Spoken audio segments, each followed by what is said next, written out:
En abril de 2004 la revista Quién publicó una historia que hizo que los ojos de otros países voltearan a México, bajo el título, El pasado oculto de Leticia de España, firmado por Erika Roa, donde revelaba que la mujer que estaba a días de convertirse en esposa del príncipe Felipe había tenido un amante en Jalisco, de nombre Luis Miguel González, su entonces jefe en el periódico público de Guadalajara, entre otros datos. Felipe era uno de los últimos príncipes solteros más cotizados de Europa. España se ponía de cabeza para adivinar quién sería la futura reina. Al fin, el 1 de noviembre de 2003 se desveló el misterio: Leticia Ortiz Rocasolano, una mujer inteligente, fría para muchos, feminista, luchadora, incansable, clase mediera, hija de padres divorciados. Nada que ver con el perfil que manejaba Felipe. A pesar de ello, la mayor parte del pueblo español aplaudió la elección sin saber a ciencia cierta quién era la joven que había conquistado el corazón de su príncipe. Conforme pasó el tiempo, fueron saliendo a la luz datos de la vida de Leticia que no siempre beneficiaron su imagen. Muchos de sus compañeros de trabajo de Televisión Española, donde se desempeñó como conductora del noticiario Telediario hasta antes de su compromiso real, la tildaban de ambiciosa y calculadora. Incluso la llamaban ficticia a sus espaldas. También se revelaron varios de los países latinoamericanos donde ella había residido, por ejemplo Colombia, a donde se mudó en octubre de 1994 por cuestiones de trabajo. Costa Rica fue su refugio para pensar si aceptaría o no la petición de matrimonio que le hizo Felipe. Y, por supuesto, en México poco a poco la prensa local se encargó de difundir los detalles de su estancia. Como fue la obra del pintor cubano Baldo Saavedra, en la cual aparecía el rostro de Leticia sobre un torso desnudo. Pero hay más de esta intrépida periodista que llegó a nuestro país a estudiar un posgrado en la Universidad de Guadalajara. Hoy descubrimos sus lugares preferidos, su labor como periodista, sus amigos y el EIFAR furtivo que sostuvo con un mexicano. Leticia llegó a Jalisco en 1995. Recién desempacada comenzó a buscar trabajo. Lo consiguió en el periódico Siglo XXI, hoy llamado Público, como reportera del suplemento Tentaciones. Fue entonces cuando conoció a su compatriota y colega Fran y a la mexicana Sara Cuellar, actual directora de la Agencia Comunicación y Relaciones Públicas y la amiga más cercana de Leticia. En México trabajaban juntas, pues ambas cubrían la misma fuente, solo que Sara para la sección cultural del mismo periódico. En la Perla Tapatía la española era una estudiante común que se transportaba en camiones. De hecho, a sus allegados les comentó que quería comprarse una moto porque Guadalajara es una ciudad muy grande para mí. Cuentan sus amigos que Leticia no era la típica niña guapa que va a los mejores sitios y se viste con lo último. Sara recuerda, era muy bailadora. Le encantaba la salsa. Íbamos al Salón Veracruz, que no estaba de moda. A la, ahora reina de España, le gustaba comer en la fonda Irma Corajes, que se encontraba a la vuelta de las oficinas del periódico. Le encantaba la carne asada con tortillas recién hechas que ahí servían. En el bar Barba Negra pasaba largas horas escuchando música en vivo y a su cantante favorita, Sara Valenzuela, del grupo La Dosis. La mayoría de las veces pedía tequila o vino tinto, bebidas que le fascinaban. Otro de sus escondites era el mercado de Guadalajara, donde compró regalos para su madre y hermanas antes de volver a España, entre ellos varias bolsas de cuero grabadas. También dominaba Puerto Vallarta y Maloapa, una playa hippie donde solía acampar. Nos tocaba cubrir los mismos eventos. En ese entonces yo vivía con Fran y como él era español, inmediatamente se identificó con Leticia. Fran era más amigo de ella que yo. Empecé a tener mayor contacto con ella en una fiesta. De repente nos dimos cuenta que no era una niña bonita y hueca. Trabajaba muchísimo. Siempre andaba corriendo. Se movía en camión o lo que fuera. Al principio vivía con una familia de Guadalajara, luego se mudó con nosotros y ahí nos hicimos muy amigas. Era muy sencilla. En el edificio donde vivíamos conocía perfecto al que cuidaba los coches. Era querida y odiada, como toda mujer bonita e inteligente. Era la típica de camiseta y jeans que hacía lo que se le daba la gana, muy independiente e irreverente, defensora de sus ideas. Me acuerdo que cuando llegaba al periódico, todos los chavos le ofrecían sus computadoras para que trabajara. Por supuesto, sus compañeras nos poníamos celosísimas. Era muy parrandera. Éramos como una familia. Nuestros novios y amigos eran del diario. Se trataba de una mujer sensible. Un día lloró por unos perritos que se vendían en el mercado de Santa Tere. Le reclamó al vendedor, ¿por qué tiene esos animales sin su madre? Pobres criaturas, si pudiera me los llevaba todos. Cuando llegó a México contaba con 23 años y tenía muy claro su sueño en la vida, triunfar como periodista. Quería viajar y pensaba vivir un año en Australia, aunque América Latina le llamaba mucho la atención, sobre todo por los contrastes entre la riqueza y la pobreza. Se peleaba con el sistema sobre las costumbres mexicanas. Afirmaba que teníamos una cultura muy servicial, que nos rendíamos mucho. Frente a la frase de mi casa es tu casa, comentaba inquieta, pero ¿cómo es posible que digan eso? ¿O cuándo le decían sí señorita, respondía no me llame señorita, soy Leticia? Le chocaba que le abrieran la puerta del coche. Recuerdo que una vez le mandaron flores, las rechazó y envió otras al galán con un recado que decía, yo también puedo hacer eso. Se sorprendía con la calidez de la gente. Era muy cariñosa. Le gustaba abrazar y aquí sí podía hacerlo. Iba a la escuela y de ahí al periódico. Llegaba a casa como a la 1 de la noche. Era hiperactiva. Los sábados. En la tarde limpiábamos el departamento. A ella le chocaba la cocina. Prefería asear la estancia.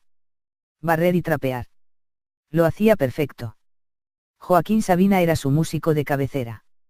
Le encantaba Udosy, de México, Maná, a quienes conoció cuando los entrevistó, pero nunca fueron íntimos. Le agradaba Chabela Vargas, porque admiraba a las mujeres fuertes. Se identificaba con ellas. Pero lo que más le gustaba eran los libros. Era una lectora empedernida.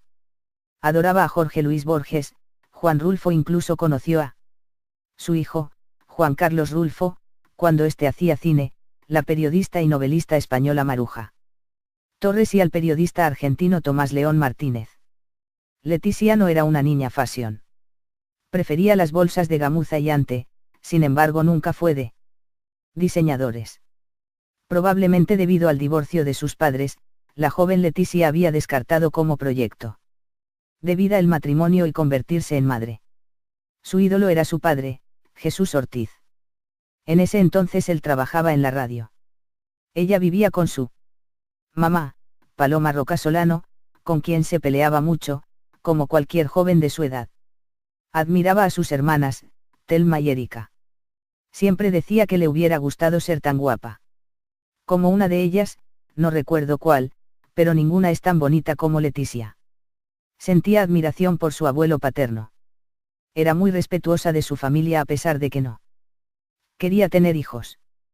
Creo que todos en algún momento pensamos de esa forma, principalmente cuando estás empezando. El divorcio de sus padres la hizo madurar. Un día tuvimos una conversación muy chistosa. Fue una parranda íntima. No teníamos dinero. Y ninguna de las dos queríamos que nos invitaran a salir, así que abrimos una botella de tequila. Fue una noche fantástica. Lloramos y hablamos de mil cosas. Nos emborrachamos padrísimo. Entre amigas, en nuestra casa, a gusto. Cuando le pregunté a qué le tiraba en la vida, respondió: no me quiero casar. Ya he vivido con Alonso y seguramente voy a volver con él. Tengo muchos planes y un hombre siempre estorba en esas cosas. No me quiero comprometer. En ese momento, tenía muchos conflictos con Alonso, pues él era un poco celoso. Era como su maestro en la vida, la aterrizaba, le decía que se concentrara en su posgrado, porque ella había elegido no tener días de descanso en el periódico. Y ella le respondía: joder, tío, ¿Cómo voy a dejar una cosa que me apasiona? Quería aprender muy rápido, comerse el mundo. Leticia era muy mal hablada y le decía chiqui a su exmarido. No podía tener hijos y trabajar al mismo tiempo. Quería tener su propio programa de televisión. Estaba segura que iba a tener éxito. Leticia es una mujer con mucha personalidad y muy guapa, por lo tanto, no es raro que tuviera muchos pretendientes mexicanos. Hasta mantuvo un amor furtivo en Guadalajara con un hombre casado. Tuvo un galán muy guapo, rubio, de ojos azules, artista plástico, muy divertido. Ella nunca les llamaba novios sino amigos. Nunca le conocí a alguien de quien se haya enamorado. Anduvo con Luis Miguel González, actual subdirector del periódico público de Guadalajara, que en ese entonces estaba casado. Eran muy buenos amigos, se llevaban mucho. Él era de la bolita, su jefe y amigo. Además, conozco a su esposa. Pero la mujer de Luis Miguel se divorció de él. Después de enterarse de lo de Leticia. Será por cosas de ellos. De hecho, supe de la separación después de que se fue Leticia. A mí no. Me consta, y si lo hicieron muy bien porque ninguno de los dos me lo dijo. Luis Miguel. Es un hombre muy cabal y profesional. De alguna manera se debe aceptar que Leticia es un ser humano común y corriente que seguramente alguna vez se puso borrachita. ¿Eso de qué? Le estén expulgando a ver qué lado oscuro le encuentran me parece absurdo. Respecto a esta información, 3 fuentes que solicitaron el anonimato, compañeros en el periódico de Luis Miguel y Leticia, coincidieron que entre ellos hubo más que una simple amistad. Era bien sabido que andaban. No se esforzaban mucho en ocultarlo. Y aseguran que esto fue el detonador para que el matrimonio del mexicano fracasara. Recién dada la noticia de que la hispana se convertiría en la futura princesa de Asturias, dicen que el propio Luis Miguel mandó un correo electrónico a todos sus amigos de entonces para pedirles que por ningún motivo hablaran sobre la relación que sostuvo con ella, que lo negaran a toda costa. Al principio ella no sabía si volver a España o quedarse en México porque había conocido gente de la misma universidad que producía vídeos y estaba muy interesada en seguir en ese campo. Cuando terminó su posgrado se quedó unos meses más para finiquitar algunos proyectos en el periódico y tuvo muchas despedidas. Se llevó tequila, artesanías, libros. Fue muy querida, a pesar de que en un inicio causó muchos celos entre las tapatías por su arrojo con los hombres. En esa época finalizaba el periodo del presidente Felipe González, alguien a quien Leticia admiraba. Se preguntaba cómo los españoles podían contemplar un gobierno que no fuera tan negociable y tan inteligente como el de él. Le encantaba la comida de su tierra, el vino tinto y el queso manchego. Una vez unos españoles que vivían en Guadalajara platicaban que el rey era muy mujeriego. Yo le preguntaba a Leticia por qué la gente no sabía eso aunque era un secreto a voces, y me explicaba que hay un pacto entre la prensa y la familia real, esta es intocable. Le comenté que se me hacía muy guapo, aunque no era mi tipo. Leticia me contestó, a mí también se me hace muy guapo, pero los hombres con cabello rizado no me gustan. Cuando vi el diario El País con aquella portada de Leticia en su compromiso con el príncipe Felipe, dije no es posible. Llamé a Fran por teléfono, que ahora vive en Madrid, y se encontraba en el mismo estado de shock.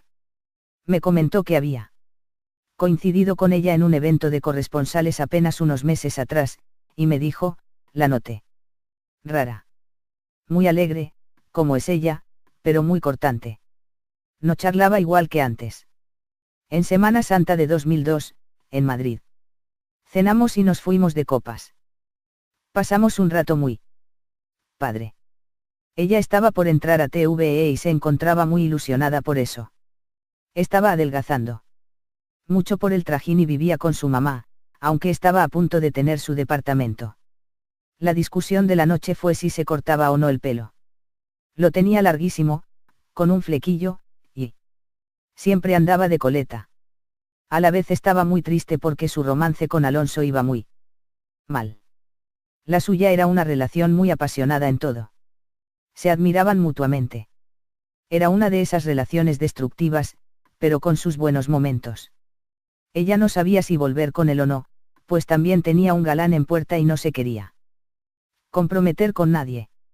Leticia está deslumbrada y sacada de onda, porque el hecho tan simple de no poder ir al súper, no creo que le guste. Considero que está muy enamorada. Muchos dicen que es ambiciosa.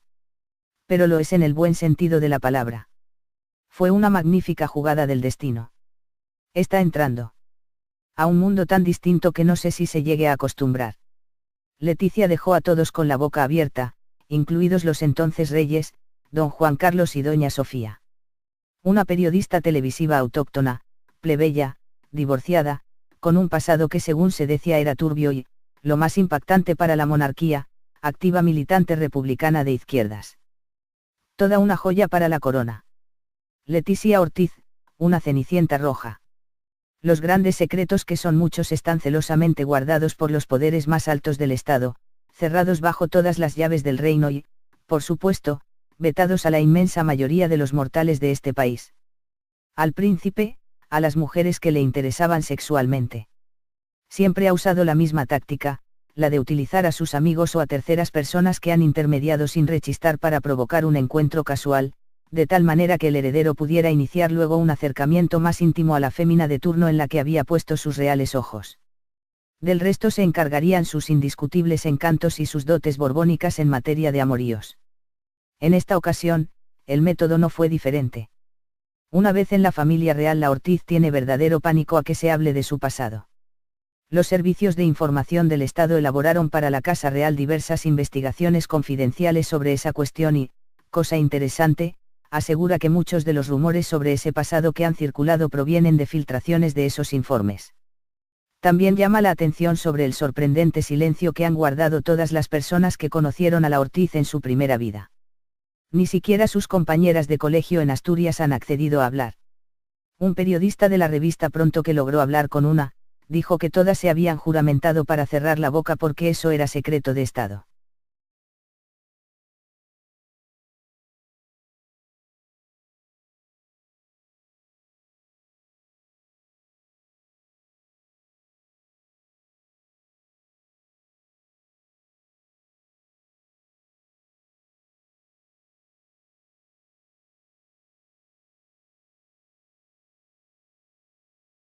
En abril de 2004 la revista Quién publicó una historia que hizo que los ojos de otros países voltearan a México, bajo el título, El pasado oculto de Leticia de España, firmado por Erika Roa, donde revelaba que la mujer que estaba a días de convertirse en esposa del príncipe Felipe había tenido un amante en Jalisco, de nombre Luis Miguel González, su entonces jefe en el periódico público de Guadalajara, entre otros datos.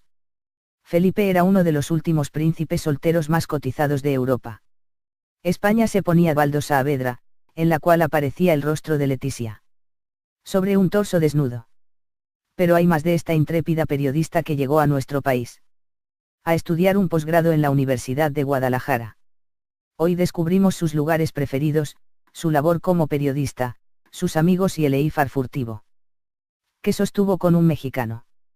Leticia llegó a Jalisco en 1995. Recién desempacada comenzó Ciencia Cierta. ¿Quién era la joven que había conquistado el corazón de su príncipe? Conforme pasó el tiempo, fueron saliendo a la luz datos de la vida de Leticia que no siempre beneficiaron su imagen. Muchos de sus compañeros de trabajo de Televisión Española, donde se desempeñó como conductora del noticiario Telediario hasta antes de su compromiso real, la tildaban de ambiciosa y calculadora. Incluso la llamaban ficticia a sus espaldas. También se revelaron varios de los países latinoamericanos donde ella había residido, por ejemplo Colombia, a donde se mudó en octubre de 1994 por cuestiones de trabajo. Costa Rica fue su refugio para pensar si aceptaría o no la petición de matrimonio que le hizo Felipe. Y, por supuesto, en México poco a poco la prensa local se encargó de difundir los detalles de su estancia. Como fue la obra del pintor cubano de Cabeza para adivinar quién sería la futura reina. Al fin, el 1 de noviembre de 2003 se desveló el misterio. Leticia Ortiz Rocasolano, una mujer inteligente, fría para muchos, feminista, luchadora, incansable, clase mediera, hija de padres divorciados. Nada que ver con el perfil que manejaba Felipe. A pesar de ello, la mayor parte del pueblo español aplaudió la elección sin saber